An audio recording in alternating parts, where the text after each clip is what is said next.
So there's been a little bit of confusion as to how to get this simulation to work. So I just wanted to take a minute here to show you how to get this to work exactly.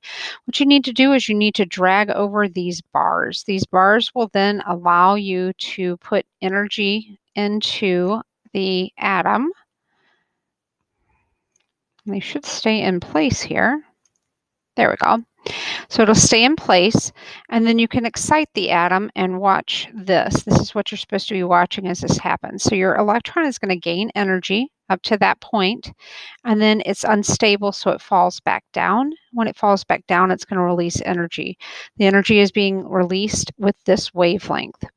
If we want to take it up to a higher level, then we have to add additional bars onto here, and that'll allow us to excite it at different levels.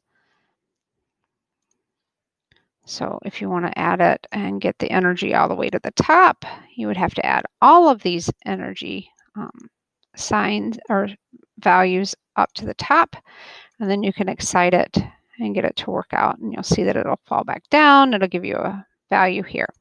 So that's how this tutorial works, or simulation works. So hopefully you'll be able to be successful with that.